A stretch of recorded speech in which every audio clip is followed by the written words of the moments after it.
All right, ladies and gentlemen, you are locked on Falcons. I'm your host, Aaron Freeman. And today on Black Friday, I got a sale of my own, dropping knowledge for free. We're going to be talking about Calvin Ridley's future. We're going to taking a visit to McGary Island, talking about the Falcons defense coming together all today on today's Q&A Mailbag Black Friday episode.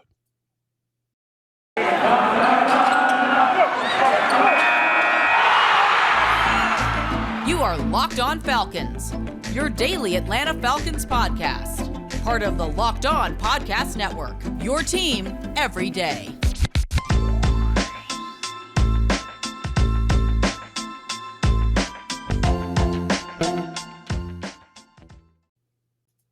So, guys, you know me, I'm Aaron Freeman, been covering the Falcons for many years, formerly at falcfans.com, RIP, still going strong. However, on Twitter, at Falcfans, putting up weekly content over at the Falcoholic, the SB Nation website for the Atlanta Falcons, and of course, the host of this illustrious Locked On Falcons podcast, your daily Atlanta Falcons podcast, right here on the Locked On Podcast Network, your team every day.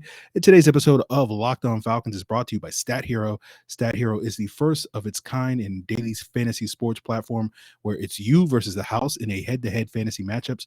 Winner take all. Sign up for free right now at stathero.com/lockedon. Use the promo code LOCKEDON for a 100% deposit match. So, guys, I want to thank all of you that make Locked On Falcons your first listen each and every day. And, of course, Locked On Falcons is free and available on a variety of podcast platforms, including Apple, Odyssey, Google, Spotify, as well as free and available on YouTube. So make sure you subscribe to Locked On Falcons on your preferred podcast platform, as well as on YouTube. And if you do on YouTube, make sure you leave a comment. Make sure you give us that like. So today's episode is a Black Friday Q&A as you guys are out shopping or just hanging out, eating leftovers. As you can tell, I'm in a different place at my parents' house recording this episode over the Thanksgiving holiday weekend. And we're going to be dropping knowledge for free here on Locked On Falcons, answering your listener questions. We're going to have one big one to start the show off, talking about Calvin Ridley's future and sort of what him being on the non-football injury list means for his future, particularly his contract. Then we're going to take a visit back to my own stomping grounds at McGary Island, because, again, a lot of you guys have questions about the Falcons offensive line. And some of you, again, keep insisting that, I give Jalen Mayfield too much grief, and I will, for the 475th time on the Locked On Falcons podcast, explain why exactly that is. And then we got some more questions about the Falcons drafting a quarterback, whether this defense is coming together, and what is sort of the ideal Thanksgiving meal. But with that being said, let's jump into that first question dealing with Calvin Ridley. And it comes from Jim C. And he sends an email saying best wishes to Calvin Ridley to overcome the obstacles that he is facing with each passing day from the team, and each no update on Ridley have to think he may not return this season. My questions are, does he continue to get paid while away from the team? 2, if he does not return to play this season, can the Falcons nullify his contract? 3, if he moves to another team, will the Falcons receive compensation? And 4, at what point do the Falcons move on from Ridley at the end of the season before the draft? Thanks for helping us all understand this tough situation. That comes from Jim C. So the first answer to your question, the rules of the non-football injury list are such that the NFL team does have the right not to pay a player if a player is on that list, but can if they want to. And essentially the rules are such so that the NFI list, that non-football injury list or the non-football illness list, basically is meant to that if a player, let's say, gets hurt, jet skiing, away from football activities, shout out to Rod Coleman, and the team gets pissed off that the player did something, reckless or whatever the case may be. In that case, they have the opportunity to not pay him as basically punishment for that. In Ridley's case, I would imagine that's not what the Falcons are going to do. That would be a very bad look for the Falcons. But theoretically, yes, the Falcons could elect to not pay Calvin Ridley's $2 million base salary this year. Your second question, if he doesn't turn this year, can the Falcons nullify his contract? I don't know if they can. I don't think he can. I do know that a player that is on the NFI does not accrue a season towards free agency. Ridley has already played in 5 games, and in order to get credit for a year towards free agency, you got to play in 6 games or at least be on the active roster for 6 games. So basically, what that means is Ridley has to come back for at least one more game this season, and whether he plays in the game or not, as long as he's on the 53-man active roster and off the NFI, he will get credit towards free agency, and that would mean that 2022 would be the 5th and final year of his contract, since the Falcons already exercised that 5th-year option, worth roughly around $11 million last I checked, that he's due for the 2022 season. But if he elects not to return this season, then he will not get credit for this season, I believe. And I believe that will mean his contract will toll. And so instead, he will then have to play 2022 under basically the same rules as his 4th-year contract, and then 2023 would essentially be the 5th and final year of his contract, and so he would be a free agent a year later, essentially. As for your third question, would the Falcons receive compensation? Given that Ridley is under contract for another year, if he were to move on from another team, presumably it would only come via trade or the Falcons releasing him. And obviously, if they released him, they would get no compensation. I don't think the Falcons are going to do that. So if they were to trade him at some point next year, then yes, they would get some form of compensation. But I don't think this is a ploy for Calvin Ridley to get out of Atlanta. If he wanted to get out of Atlanta, then he probably would have asked to get traded before the trade deadline, as opposed to, faking an injury, as I think a lot of Falcon. I've seen a couple of Falcon fans suggested that maybe there's something else going on here, and this would just be the wrong way to go about. If all he wanted to do was just leave Atlanta, this would be like the 450th best way to do so, of faking mental illness to do so. So I would not, if that's where you're sort of headed in that direction, Jim, I would be a little skeptical there. For your fourth and final question, when do the Falcons move on from Ridley? Again, this is just guessing at this point in time. I would imagine he will play out the rest of his contract. Now, whether that's 2022 or 2023, obviously depends on unknown factors and variables at this point in time, which are dependent on when Calvin Ridley, or if Calvin Ridley, returns this season. 6 months ago, I would have said, yeah, Calvin Ridley is probably going to play out this season and will be in line for a contract extension next offseason, somewhere in the $18 to $20 million range, which is sort of the market for a high-end number 1 wide receiver. But that was also with the assumption that a lot of us were having, myself included, that he was going to be poised for a big breakout season and, have 1,300, 1,500 yards receiving, or whatever the case may be. And obviously that is not the case. So I don't imagine the Falcons moving on from Calvin Ridley this offseason. It's possible, certainly. Again, depends on factors and variables that are unknown at this point in time. But I think right now the Falcons will probably keep him around for another year because, again, they don't have talent. So they're going to let one of their most talented players walk out the door for nothing. I would be hard-pressed to see that happen. So I think they're going to probably try to keep him for next season, see if he can, live up to that, those expectations that we had 6 months ago for him in 2022. And if that's the case, then they can revisit the topic of extension or potentially letting him walk via free agency after that point. So that's kind of where I'm at with Calvin Ridley. But again, there's a lot of moving parts at this point in time, and this is just guessing at this point. So a lot of unknowns at this point. So we will move on and take another trip to Kaleb McGary Island, talk a little bit more about why I tend to defend Kaleb McGary, why I give Jalen Mayfield so much grief, ranking some of the Falcons offensive linemen, why McGary hasn't shown progress, all these various things. So we'll get into that as we continue today's episode. But before we get there, guys, I want to tell you about Stat Hero. No one likes playing daily fantasy sports to lose.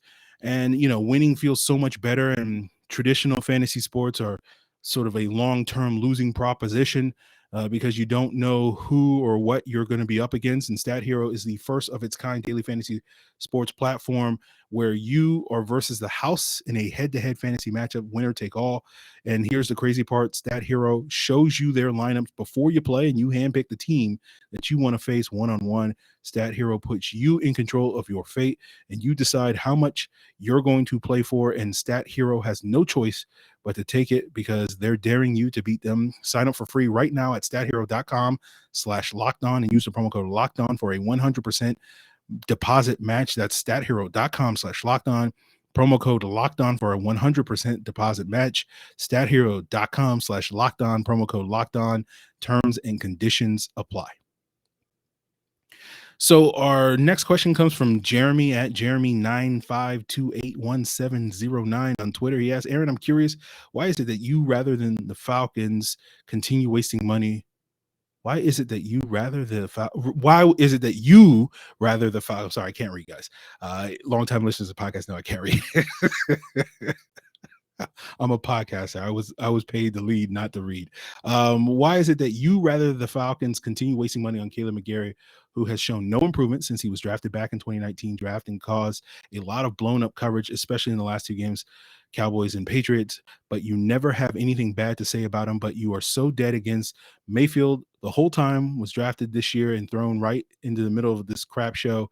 And to me, playing as expected, especially in his first season, but you sit and hate on Mayfield so freaking much, but McGary, who has way more experience, but still trash, nothing bad to say about him. Because McGary has actually shown progress, and it's just not the progress that you and most fans expect. The progress that you guys expect him to be is you essentially expect him to be, lights out and never get beat ever again. But as I've pointed out several times this year, you have to adjust what your expectations are. If your expectations are Kaleb McGary is never going to get beat, he's never going to live up to that standard. If your expectations are Kaleb McGary is much better against the premium competition today than he was, as a rookie in 2019, then he has by all means shown progress. You go back to the week 2 game against the Bucs and Shaq Barrett. Shaq Barrett routinely abused him in previous matchups where Shaq Barrett looked like the best player on the football field. And then this past year going up against the Bucs was mostly non-issue in that game, at least as a pass rusher. His only impact in that game was really as a in coverage as an interception guy. Then the following week, McGary had a rough outing against Azeez Ojulari, and so that sort of soured people on that. But then the next week he shut down Chase Young. And then the next week, John Franklin Myers of the Jets got the better part of him. So you had this ups and downs, but then you had Jason Spriggs stepping in against Miami, and then McGary came back with the expectation that he was going to get a lot of help against Carolina's edge rushers and Brian Burns, a player that he routinely struggled against in previous outings against them, and Hassan Reddick, two of the more productive edge rushers in the league. Falcons didn't give him really any help, and he had really no major issues against those guys. Then you saw him go up against Cam Jordan the following week, and that's another player that has given him trouble. And for most of that game, Cam Jordan was not an impactful player, and then the one impact play that Cam Jordan had in that game at the end was really primarily against Jake Matthews.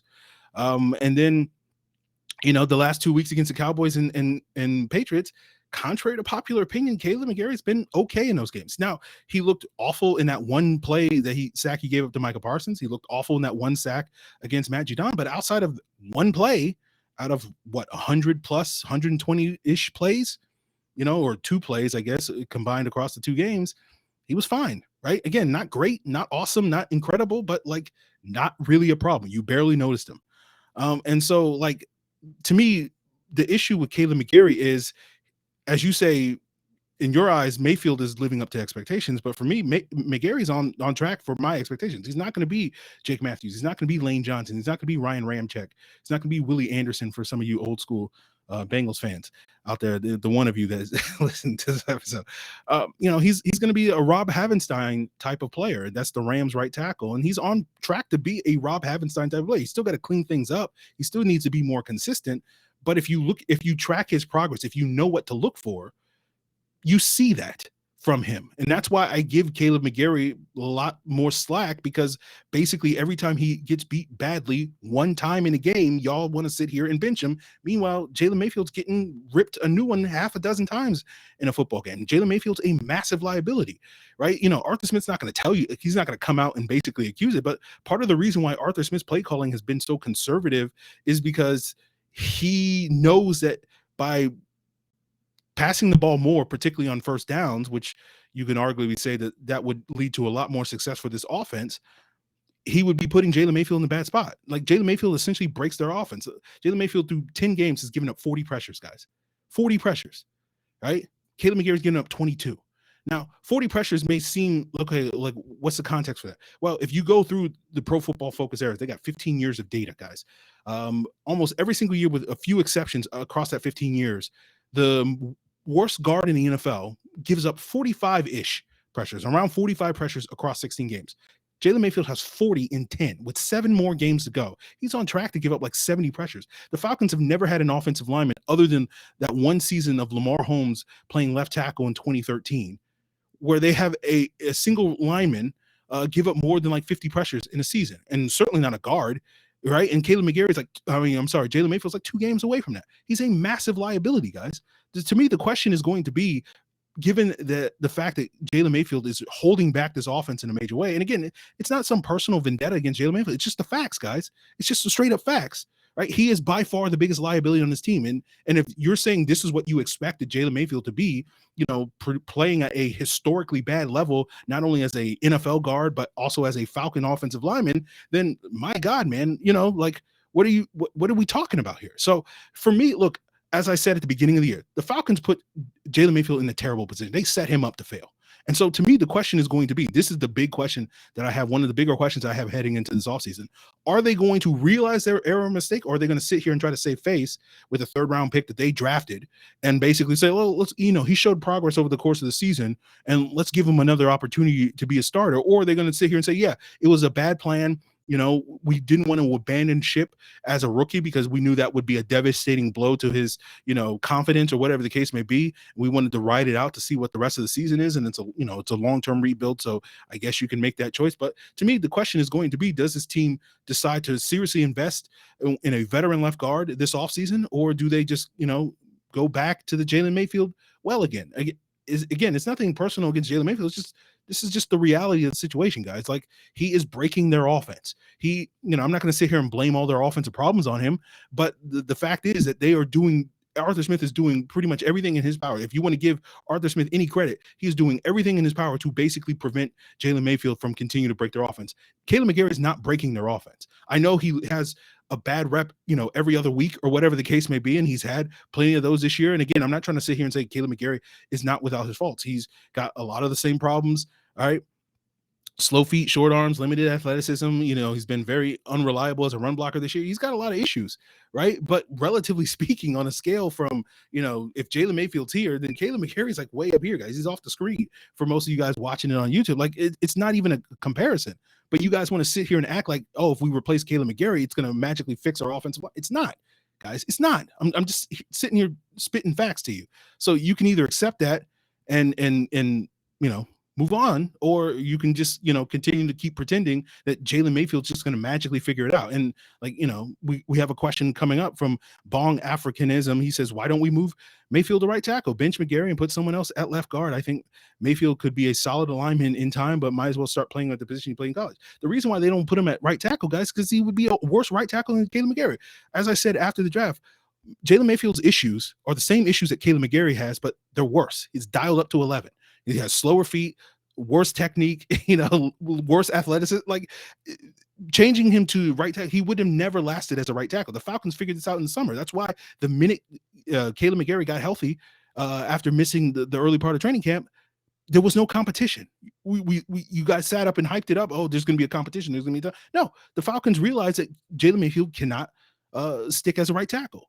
So the question is going to be, do they give him another opportunity to start, or do they do the right thing and bench him in the offseason and bring in someone who's better? That's the bottom line. So we got another question from, Ari Gold at Lax Ned. Yes, rank our current starting offensive line from who you think has played the best to who's played the worst. So 1 is Chris Lindstrom, number 2 is Jake Matthews, and there's a big drop off. And then it's debatable, between Matt Hennessy and Kaleb McGary, right? I would probably give the slight edge to Hennessy because I just don't think he's had the same level of inconsistent. Like, Hennessy's probably been a little bit more consistently average than McGary. Like, you get some good games from McGary, again, contrary to popular opinion, and then you get some really bad games from McGary, and you just have to, it kind of balances out to be average. But Hennessy's probably a little bit steadier in terms of average or below average or whatever case may be. So it's kind of a toss up between those guys at 3 and 4. Consistency wise, maybe Hennessy gets the nod, but probably in terms of being actually good, I think when McGary has been good, the handful of times he's been this year, he's been legitimately better than Hennessy. And then, of course, there's another drop off to Jalen Mayfield at 5. It's not even a conversation. So, there we took another trip down McGary Island. I hate being on this island, but it's just like, watch the film. Like, it's so obvious. Like, anybody who watches the film on a regular basis knows there's not even a conversation on if there's one offensive line change that you can make. It's obviously Jalen Mayfield. Like, it's not even a conversation, right? Again, I'm not trying to sit here and say Kaleb McGary is a great star, or he's a long-term asset. Like, to me, I think he's shown growth, as I explained earlier. I want to see him with another year under Dwayne Ledford, a allegedly good offensive line coach, to see what growth he can show next year. And if not, then the Falcons move on. It's no big deal. But certainly, if you're asking me who would I much rather see starting week 1 of 2022 than between Kaleb McGary and Jalen Mayfield, come on, it's not even a conversation, really. I mean, it shouldn't be a conversation for anybody else, but I'm sure, people are going to be like, hey, he's young, give him a chance. And it's like, okay, just wait, I'm not wearing my watch, but like, just wait a year or two from now, and you guys are going to figure it out. You're just not there yet because you're not watching the film, but it's fine. It is what it is. Let's move on and get into more listener questions about whether this defense is starting to come together, whether the Falcons should take a quarterback next April, and what is the ideal Thanksgiving meal. But before we get there, guys, I want to thank you for making Locked On Falcons your first listen each and every day. And of course, I always have recommendations for your second listen. And of course, if you're local to Atlanta, Georgia sports scene, of course, you got the Locked On Braves podcast, Locked On Hawks Cop podcast. I don't know where that came from. Locked On Bulldogs podcast. And so you can check out all those shows on a variety of podcast platforms, including Apple, Odyssey, Google, and Spotify. And of course, Locked On Braves and Locked On Bulldogs are also free and available on YouTube. So go subscribe to those channels as well. Built Bar, the best tasting protein bar on the market, has a Black Friday sale this Friday through Sunday only, in 2 new flavors of ruby chocolate and lemon dip cheesecake.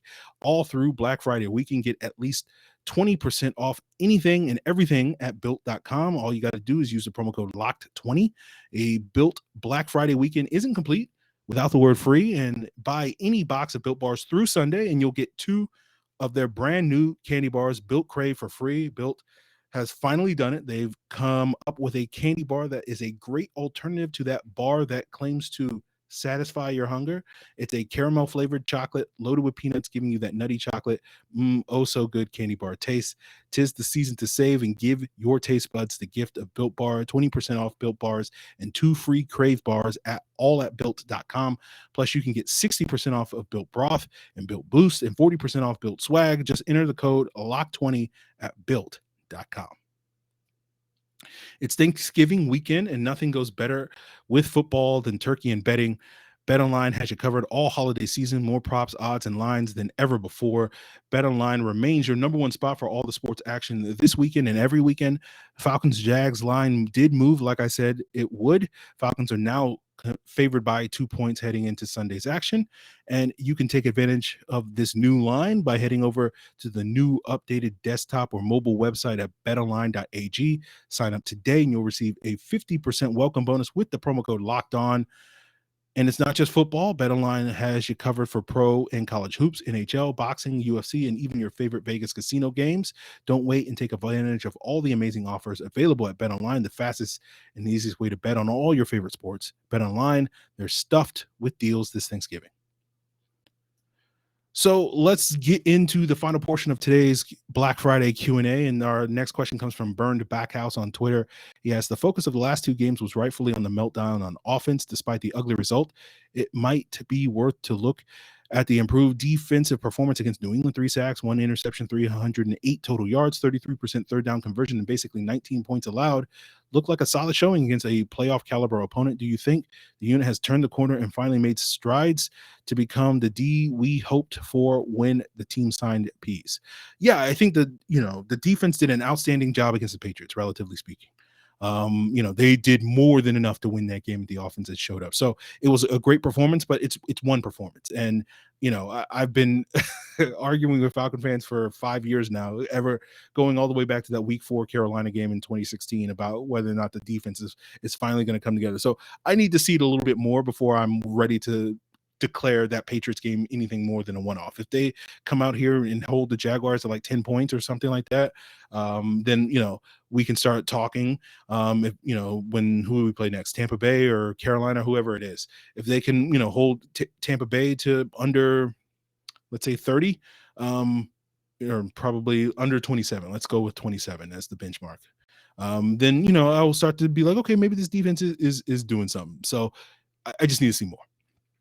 From Jones at Damn Damie on Twitter, he asks, what's up? I'm a Falcons fan. I just want to know if you think we should be looking into drafting a quarterback this upcoming draft, and who you think we should grab. I'm thinking Malik Coleman out of Louisville shows glimpses of Teddy Bridgewater and also Lamar Jackson at times. Wondering if you think our offense will be able to help him improve as a player and take him to the franchise caliber player if he is given the chance in Atlanta. Well, Atlanta is a great place for reclamation projects. Just ask Josh Rosen.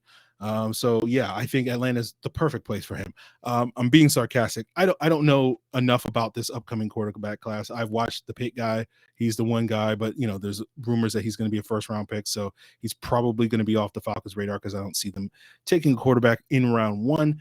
Day 2 certainly is a possibility. As you're asking me, should the Falcons take a quarterback? I don't know. I haven't watched these quarterbacks, and when you ask me should draft-related questions, I'm not going to be able to answer those in November. Maybe I'll be able to answer those in March once I've actually sat down and really dug into this draft class. When you ask me should, now if you ask me will the Falcons take a quarterback, I think they probably will. We'll just sort of have to see how that goes. But any sort of what do you think of this prospect or whatever, outside of maybe a handful of guys, I can't really answer that. Devin R. sent an email saying, what's up, Aaron? If the Falcons were to enter rebuild mode for 2 to 3 years, would you rather have Matt Ryan at the helm of the ship at the end, or would you rather have a new quarterback in his place, whether from drafting or free agency? Thank you for being a realist among extremists. Extremists, yes, that's what you all are.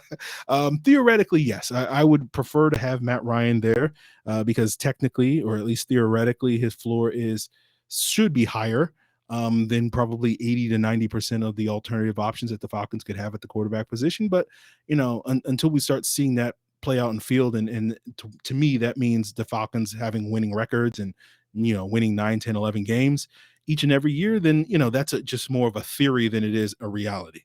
And if instead we're looking at a ceiling where the Falcons where the floor is much lower and the ceiling is actually below that number of 9, 10 wins, and we're looking at 7 or 8 wins, and that's kind of what it looks like right now for this season and probably next season with a significantly harder schedule than what they have this year. To me, it's hard to really justify keeping Matt Ryan if they can't get the results on the field, at this point in time, paying the premium, because if you can basically have Tyrod Taylor as your starting quarterback and be expected to win 6 or 7 games a year, and you'd be saving like 60 cents on the dollar. And so that would be huge benefits to surround your team with talent. So again, I'm not sitting here suggesting that the Falcons should get rid of Matt Ryan and replace him with Tyrod Taylor. I'm just sitting here saying, like, I would rather have Matt Ryan, but I don't, what I would really rather have is the team winning games. And at that point in time, I don't really care who the quarterback is if the team's winning. The Turkey Supremacist at South Breeze 706 says, are there any other coaches tasked to do more with less than Arthur Smith on offense? I know the Ravens had a lot of injuries, but also have a seasoned staff. Well, I mean, if you watch the Thursday Thanksgiving game between the Raiders and Cowboys, you saw the Raiders coaching staff do perfectly fine. They beat the Cowboys. They put 36 points on the board. And contrary to popular opinion, I know you guys are going to sit here and tell me that the Raiders have much better talent on our offense than the Falcons. No, they don't. Right.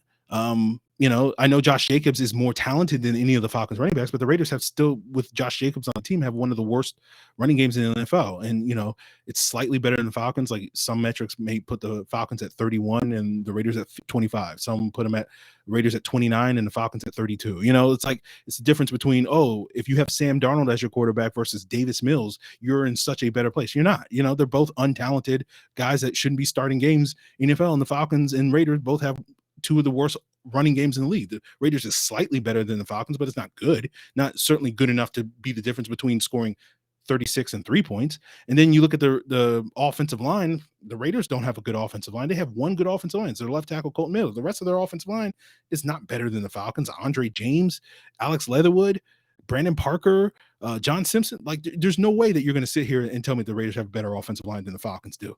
And then you're not going to sit here and tell me, the Raiders have better receivers. Again, that Cowboys game, Cordero Patterson was in that game, right? Kyle Pitts was in that game. Darren Waller didn't play, or at least he got injured early and on Thanksgiving, and so missed most of the game. So you're not going to sit here and tell me that Kyle Pitts, Russell Gage, and Cordero Patterson are significantly worse trio to be throwing to for Derek Carr, for Matt Ryan to be throwing to than Derek Carr throwing to Hunter Renfrow, Deshaun Jackson, and Zay Jones. It's not. So, the Raiders are showing up. They're actually trying. Again, they struggled the last couple of weeks in part due to the same talent deficiencies that the Falcons have, but at least they're getting like 13, 14 points on the board. They're not getting completely shut out. So, I would argue that's good coaching, but I know that's a crazy idea here in Atlanta to some folks, but we'll move on and answer Marcilio Leite's question at Mark Zelio. I'm sorry, butchered your Twitter handle.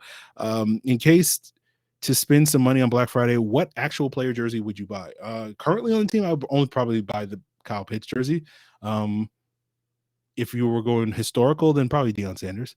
Anthony White at Georgia Pride 8 on Twitter asks, ideal Thanksgiving meal, including desserts and what you would drink. I don't discriminate on Thanksgiving. I'm my plate is free and available. I don't, I want everybody. I want everybody to bring a side or whatever the case may be. And I want to pile it all on my plate. I want to try everything. To me, Thanksgiving is an eater's holiday, and I want to eat as much. It's to me, I'm Joey Chestnut, on July 4th, eating the hot dogs with Thanksgiving. I want to stuff myself until I'm sick and full and whatever the case may be. So my ideal meal is basically a meal in which, there's 30 people and they all brought a different side that I can get the chance to try. So that's it. In dessert, pies, cakes, whatever. I'm all for it. The more food, the better. So there you guys have it. We will wrap up our Black Friday Q&A right there. And, before we duck out of here, I want to let you guys know about Locked On Bets. If maybe you made a little bit of money, maybe you want to make a little bit of money this weekend. And of course, Locked On Bets has you covered there with handicapping expert Lee Sterling giving you his daily picks, his blowout specials, and his lock of the day. Check out the Locked On Bets podcast, free and available on a variety of podcast platforms. And if you want to send in your questions to be ridiculed on our next Q&A, of course, you can do so by hitting me up on Twitter at Locked On Falcons, on Facebook at Locked On Falcons, or you can send an email to lockedonfalcons@mail.com. And of course, you can leave a comment on the Locked On Falcons YouTube page, and make sure you give us that thumbs up. And if you're on Apple Podcasts or iTunes or whatever the case may be, and you haven't given us 5 stars, by all means do so. If you haven't given us 5 stars because you only want to give us 1 star, then do you. I'm not going to tell you how to live your life, but I'm going to sit here and tell you that there will be comeuppance and retribution for that 1 star. I will find you. And don't think I won't. But please rate us and review us as many stars that you think we deserve here on the Locked On Falcons podcast, guys. And that will do it for us. We'll be back on Sunday evening to give you that rapid reaction to whatever happens between the Falcons and Jaguars. And we'll just sort of have to see if the Falcons don't disappoint us again and show up, like the Raiders. I don't know. So there you guys have it. Appreciate you for tuning in. I hope you guys have had a great holidays. If you're traveling this weekend to return home, from frolicking with your families, by all means, be safe. But don't go too crazy punching people on Black Friday if you're out listening to this while shopping. So, just relax, take it easy, check out Built Bar, just let the shopping come to you. So that'll do it for us here today, guys, on Locked On Falcons. Appreciate it. Until then.